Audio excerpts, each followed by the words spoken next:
IPLിൻ്റെ ആദ്യ പ്ലേ ഓഫിൽ ഇന്ന് കൊൽക്കത്തയും SRHുമാണ് നേരിടുന്നത്. നാളത്തെ രണ്ടാം മത്സരത്തിലാണ് RCBയും രാജസ്ഥാനും നേർക്കുനേർ വരുന്നത്. വാശിയേറിയ ഒരു പോരാട്ടമായിരിക്കും പ്ലേ ഓഫിൽ നടക്കാൻ പോകുന്നത്. അപ്പോൾ നാളത്തെ RCB രാജസ്ഥാൻ മാച്ചിൻ്റെ കംപ്ലീറ്റ് പ്രിവ്യൂ ആണ് നമ്മൾ ഇന്നത്തെ വീഡിയോയിൽ നോക്കുന്നത്. ഇതുപോലത്തെ IPL ന്യൂസിന് വേണ്ടി ഈ ചാനൽ മറക്കാതെ സബ്സ്ക്രൈബ് ചെയ്യൂ. ആദ്യമായി RCB ടീമിന് പരിഗണിച്ചാൽ അടുപ്പിച്ച് 6 മാച്ച് ജയിച്ചാണ് RCB വരുന്നത്.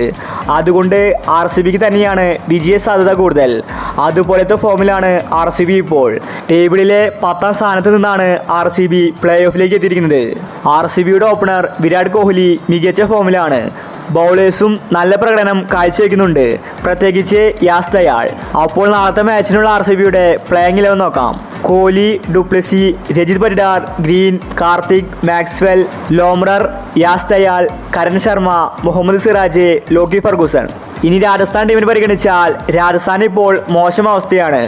കാരണം ടേബിൾ ടോപ്പർ ആകേണ്ട രാജസ്ഥാനാണ് ക്വാളിഫയറിൽ നിന്ന് എലിമിനേറ്ററിലേക്ക് പോയിരിക്കുന്നത്.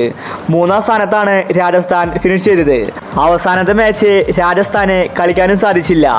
അടുപ്പിച്ച് 4 കളി തോറ്റാണ് രാജസ്ഥാൻ വരുന്നത്.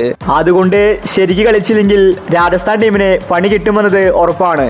കാരണം RCB മികച്ച ഫോമിലാണ്. അവർക്കെതിരെ ജയിക്കണമെങ്കിൽ നല്ല കളി പുറത്തെടുക്കേണ്ടതുണ്ട്. ബട്ട്ലർ ഇല്ലാത്തതും രാജസ്ഥാന് തിരിച്ചടിയാണ്. ജയ്സ്വാൾ ആണെങ്കിൽ ഫോം ആകുന്നുമില്ല. പിന്നെ ആകെയുള്ള പ്രതീക്ഷ സഞ്ജുവിലാണ്. റിയാൻ പരാഗ് സ്ഥിരതയാർന്ന പ്രകടനമാണ് കാഴ്ചവെക്കുന്നത്. ഈ സീസൺ IPLിൽ ആദ്യ കളി RCBക്കെതിരെ രാജസ്ഥാൻ ജയിച്ചിട്ടുണ്ട്. ആ ഒരു പ്രതീക്ഷ മാത്രമേ രാജസ്ഥാനുള്ളൂ. അപ്പോൾ RCBക്കെതിരെയുള്ള രാജസ്ഥാന്റെ പ്ലേയിങ് 11 നോക്കാം. Jaiswal, Cadmore, Sanju Samson, Riyan Parag, Dhruv Jurel, Rovman Powell, Ravichandran Ashwin, Trent Boult, Sandeep Sharma, Avesh Khan, Nandre Burger. അപ്പോൾ നാളത്തെ മാച്ചിൽ RCB ജയിക്കുമോ രാജസ്ഥാൻ ജയിക്കുമോ? നിങ്ങളുടെ അഭിപ്രായങ്ങൾ താഴെ കമന്റ് ചെയ്യുക. ഇതുപോലത്തെ IPL ന്യൂസിന് വേണ്ടി ഈ ചാനൽ മറക്കാതെ സബ്സ്ക്രൈബ് ചെയ്യൂ.